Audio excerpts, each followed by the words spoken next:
Good evening and welcome to another installment of the New York Minute Sports Show. The Knicks are up 2-0 in the NBA Finals. It's New York Minute Sports. It's New York Sports for New York Nuts. Don't forget to like. Don't forget to subscribe. Let's go!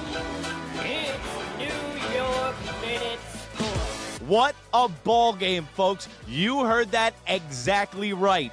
The New York Knicks, our Knicks, are up 2-0 in the NBA Finals after pulling one out in San Antonio. They stole one the first game, and tonight they survived against the San Antonio Spurs to win 105 and 104. And isn't it ironic that our smallest player comes up big in the hugest spots and their biggest player comes up small in the biggest spots? Who had the rock in his hand at the end of the game tonight? It was none other than the alien Wembanyama, and he came up short. Not to mention the airball right before that. And at the end of the fourth quarter, it looked like the physicality of Karl-Anthony Towns and Mitchell Robinson and OG working on Wemby all night long finally caught up to him. My question to you guys in the comment section is, was Wemby crowned too early? Because all I heard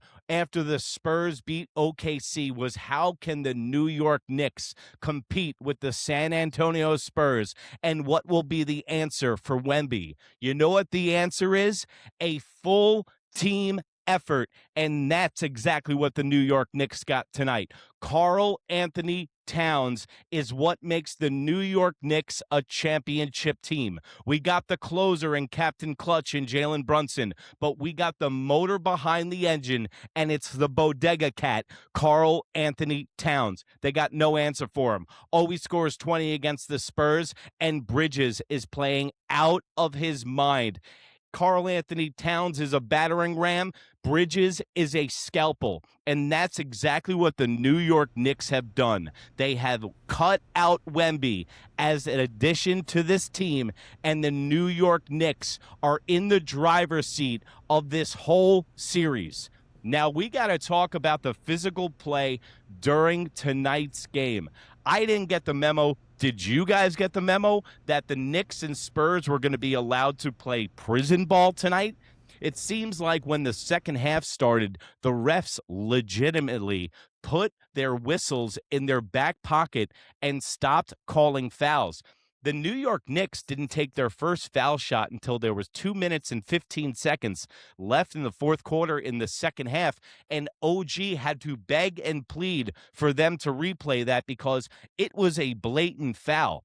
Why do you think that the refs let them play so physical tonight in this Game 7? Game 1 wasn't officiated like this.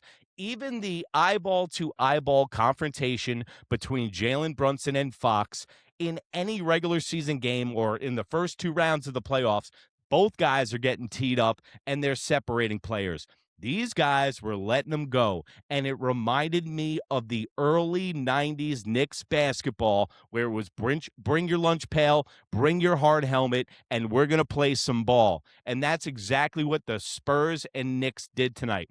Dude, this was the most physical game I've seen since they played in 99 in the finals.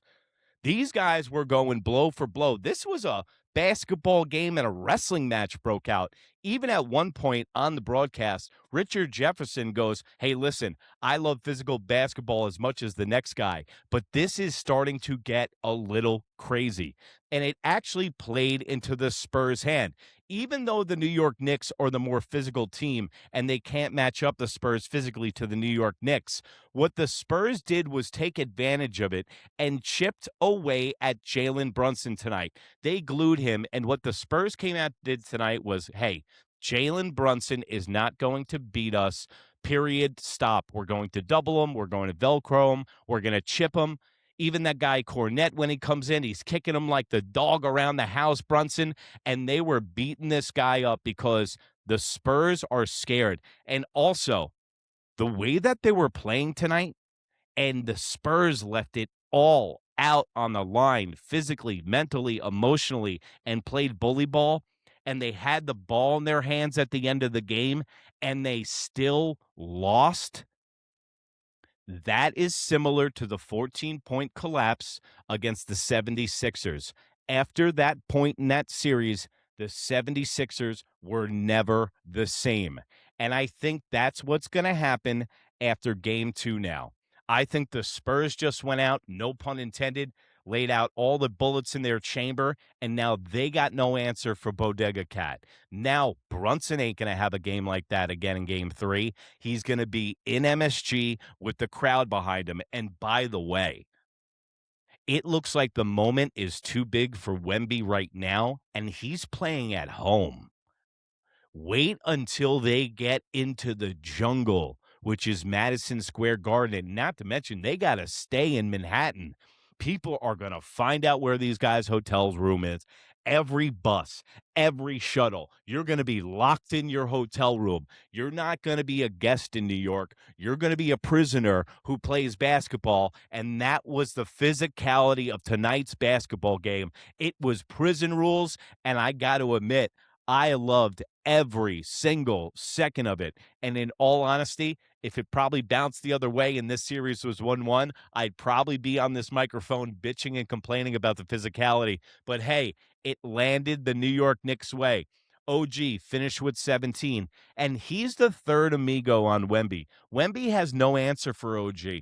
It's like the mouse that travels up an elephant's trunk. They're terrified of small things. And that's exactly what's going on. Listen, the refs let him play, pressure getting to Wemby. And you know what's such bullshit is in the first half of this game, they run up the fouls on Big Cat, and they run up the fouls on Hart. Not to mention, Hart was getting some stupid fouls in the beginning of the game. I will give the refs that. But I've never seen the refs put the whistle in their back pocket like they did tonight. It's another team effort from the New York Knicks. You got 3 guys with 20 points. You got 17 points from OG. And in 18 minutes, you got 6 rebounds from Hart. So you're going to hope that he has a better shooting night, and he was off tonight. But the New York Knicks are up 2 games, and they just didn't play their best game, and they stole 2. And now the pressure is on the San Antonio Spurs, who by average are the youngest team in the NBA. And if you ask me right now, they can't handle the pressure.